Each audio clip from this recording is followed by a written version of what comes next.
بسم اللہ الرحمن الرحیم۔ ایک مرتبہ حضرت عمر فاروق رضی اللہ تعالی عنہ بازار میں چل رہے تھے کہ ایک شخص کے پاس سے ان کا گزر ہوا جو یہ دعا کر رہا تھا کہ اے اللہ مجھے اپنے چند لوگوں میں شامل فرما دیجئے، اے اللہ مجھے اپنے چند لوگوں میں شامل فرما دیجئے۔ حضرت عمر فاروق رضی اللہ تعالی عنہ نے اس سے پوچھا یہ دعا تم نے کہاں سے سیکھی؟ تو اس نے جواب دیا اللہ کی کتاب یعنی قرآن پاک میں سے ہی میں نے دعا سیکھی ہے، کیونکہ اللہ تعالیٰ قرآن مجید میں فرماتے ہیں اور میرے بندوں میں سے صرف چند لوگ ہی شکر گزار ہیں۔ حضرت عمر فاروق رضی اللہ تعالی عنہ یہ سن کر رو پڑے اور اپنے آپ کو نصیحت کرتے ہوئے کہا اے عمر لوگ تم سے زیادہ علم والے ہیں، اے اللہ مجھے بھی اپنے ان چند لوگوں میں شامل فرما لیں۔ ہم دیکھتے ہیں کہ آج کل جب ہم کسی کو کوئی کام سے روکتے ہیں، کہتے ہیں کہ بھائی یہ کام نہ کرو، یہ گناہ نہ کرو، تو آگے سے جواب آتا ہے بھائی سب تو یہی کام کر رہے ہیں، اگر میں نے بھی کر لیا تو کیا ہوا؟ ہم کہتے ہیں کہ بھائی رشوت نہ دو، رشوت لینے دینے والا جہنمی ہے، تو کہتے ہیں بھائی سبھی دے رہے ہیں، ہاں میں نے بھی دے دی تو کیا ہوا؟ کہتے ہیں کہ گانے نہ سنو، تو آگے سے جواب آتا ہے کہ سبھی گانے سن رہے ہیں، اگر میں نے بھی سن لیا تو کیا ہوا؟ کہتے ہیں بھائی نامحرم کو نہ دیکھو، تو کہتے ہیں سبھی دیکھ رہے ہیں نامحرم کو، اگر میں نے بھی دیکھ لیا تو کیا ہوا؟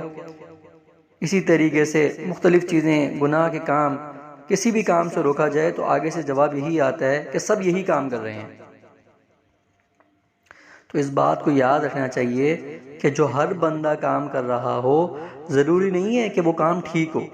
اب اگر ہم کوئی کام کاروبار کر رہے ہیں، اس کے اندر اگر ہم کوئی غلط بیانی کرتے ہیں، کسی کو دھوکہ دیتے ہیں اور کہا جائے کہ بھائی یہ دھوکہ نہ دو، تو آگے سے جواب آتا ہے سب یہی کام کر رہے ہیں، پوری مارکیٹ یہی کام کرتی ہے، آپ زیادہ مولوی نہ بنیں، آپ زیادہ ہمیں سکھائیں نہیں، سب یہی کام کر رہے ہیں۔ تو اس کا مطلب یہ نہیں اگر سب غلط کام کر رہے ہیں تو وہ ٹھیک ہو۔ اگر ہم قرآن پاک میں تھوڑا غور کریں، فکر کریں تو ہمیں کیا ملے گا قرآن پاک میں؟ اکثر لوگوں کو اگر ہم تلاش کریں تو ہمیں ملے گا اللہ پاک قرآن میں فرماتے ہیں کہ اکثر لوگ نہیں جانتے، اکثر لوگ شکر ادا نہیں کرتے، اکثر لوگ ایمان نہیں لاتے۔ اسی طرح قرآن مجید میں چند لوگوں کو ڈھونڈا جائے تو آپ کو یہ معلوم ہوگا کہ میرے تھوڑے ہی بندے شکر گزار ہیں اور کوئی ایمان نہیں لایا سوائے چند لوگوں کے۔ تو اس سے ہمیں معلوم ہوا کہ وہ چند لوگ ہی ہوتے ہیں جو صحیح سمت میں، صحیح راہ پہ، صحیح راستے پہ چل رہے ہوتے ہیں۔ اگر ہم بھی ان چند لوگوں میں، ان تھوڑے لوگوں میں شمار ہو جائیں تو اللہ کے ہاں ہمارا کیسا مقام ہوگا۔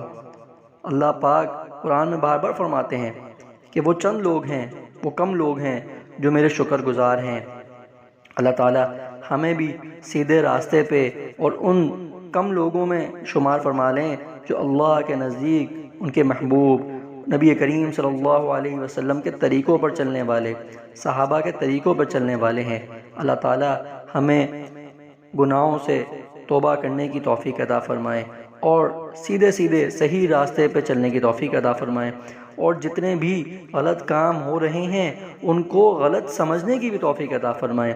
آج ہم غلط کاموں کو غلط نہیں سمجھ رہے بلکہ ان کو ہم ٹھیک سمجھ رہے ہیں، صرف اس بھیڑ چال میں کہ ہر بندہ یہی کر رہا ہے۔ اگر ہم بھیڑ کا انتظار کریں گے کہ پوری کی پوری مخلوق یہ کام کرنا شروع کرے گی تو ہم کریں گے، تو پھر بہت دیر ہو جائے گی۔